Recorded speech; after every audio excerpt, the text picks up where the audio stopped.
Hi everybody and welcome back to my channel.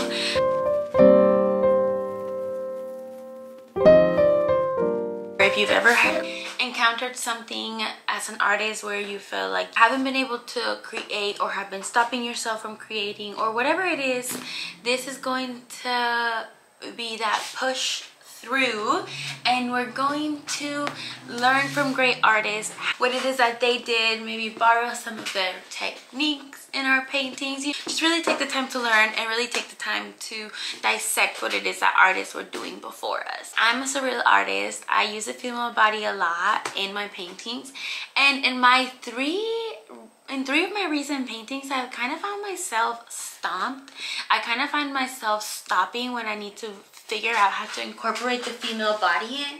I'm not necessarily sure if it's because I feel like I don't have as much practice in drawing the female body. I want to push through the little block that I have by studying great artists and studying their works and studying how they paint the female body and how they work it into their paintings. And basically by learning from them, I will be able to then actually go into my paintings and hopefully attack them a little bit more fearlessly and approach them a little bit more fearlessly, and then actually get some of these paintings done, because I have some plans and I'm only stopping myself.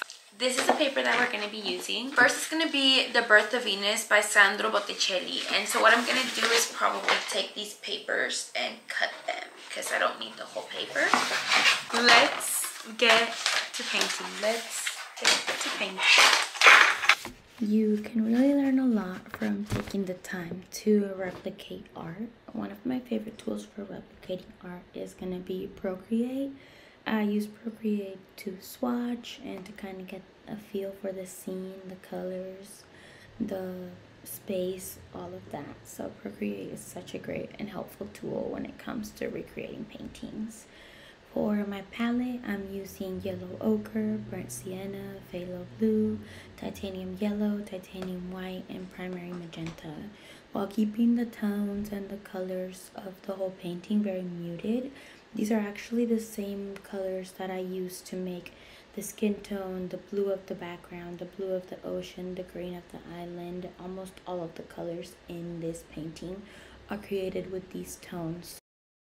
This painting is actually one of the first paintings that was created on a canvas panel instead of a wood panel. And on top of that, it's one of the main paintings that kind of encapsulate the whole Renaissance area as a whole. This painting alongside Primavera, both by Botticelli, are two of the most written about art pieces in the history of the world. This painting is also the first time that we see a female nude that is not Eve. With this first layer, because of the shadows being on one side, like let's see right here, you see how the light is coming in from over here.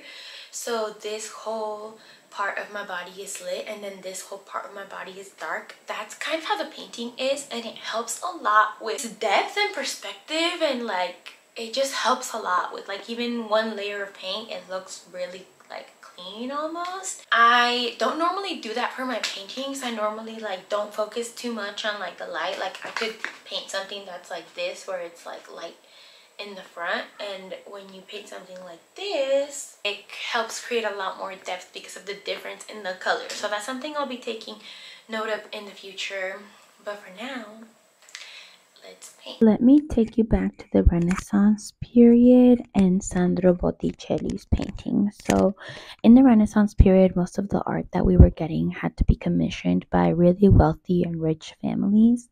In this case, the Medici family of Florence, Italy. So Sandro Botticelli was already working with the Medici family and was working with pretty much only religious paintings up into the 1480s, painting Madonna with lilies and angels and a couple of other religious art pieces. In 1485, that's when Sandro Botticelli was commissioned by possibly Lorenzo the Magnificent. The records are a little bit iffy on that, to paint the birth of Venus. And the birth of Venus was the first ever non-biblical painting of a female nude. So alongside the birth of Venus, Primavera is a painting by Botticelli that kind of gets discussed because of the similarities between the two, both showing prominently female figures in the center in a time where we weren't really necessarily getting all of that. But the female body was a giant inspiration for the Renaissance time period, and so it's kind of amazing to see that this was one of the first paintings ever to depict the female in a little bit more of a beautiful and mystical way instead of depicting her as the Bible depicts Eve. Originally, I only wanted to paint the body, but as I painted the body, I realized that I wanted to paint the background as a whole as well. I really learned a lot from mixing all of the tones and colors of this piece, of this entire painting, just in how to combine colors and how to make them a little bit softer, since this painting has stood the test of time for so many years now. I think that there's a lot to learn from the techniques that were displayed by Botticelli. So I really was grateful that I was able to learn so much from just watching or just being able to pull the image up online and sitting down and spending a couple of hours dissecting the colors and dissecting everything that I did see in front of me. I do have a couple of plans of doing the birth of Venus by Bergeau as well. I think that that's coming up next, and then I'll be able to tell you what I learned in comparison. First I worked on just her, but then because of the way that she looked a lot darker than the paper, and even when I did the swatches, I'll show you what I mean. She was just a lot darker, so I wanted to do the background as well to just get the full effect, and I'm actually so obsessed with how this came out. I'm so excited. I actually learned so much about like maybe choosing a reference image with more darker points, because this one has a lot of dark points in one of the left sides and a lot of light points, and then there's also the little outline around her entire figure that it's not something that I normally would have done, but I really liked it. It's time to add the last little bit of touch-ups, and the last it has some gold detailing. There's gold in her hair, gold on the shell, gold on the roses. So let's go ahead and do all of that and see how she turns out. So here is my Procreate where I've been taking my swatches. Basically what I will do is I will grab like this color right here and like add it right there, and then I'll go and find its contrasted color, so then I'll know kind of what colors to create when it comes to making this. And so then I have the darker one, so then if you get closer you can see all the real difference in those colors a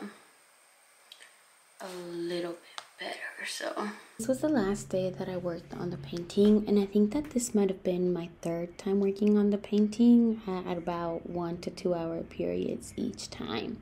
What was I expecting? Even though this was a study, I still wanted to do the masterpiece justice, and about halfway through I realized that I did want to put this up in my house somewhere, so I did want to give it my all in recreating Botticelli's Birth of Venus. I think the main thing that it taught me is to choose a reference picture where the light part of the figure is closer to the camera.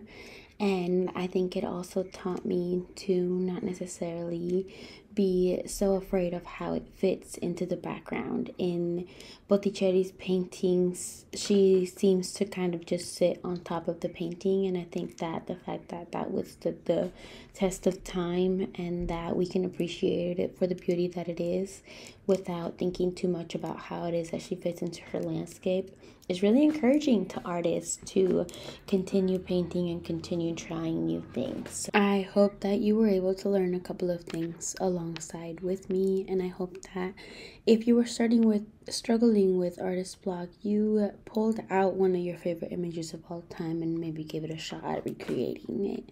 I know that this definitely has given me a little bit of a confidence boost when it comes to getting back into the groove of my painting, so I'll be doing a couple more videos like this in the future.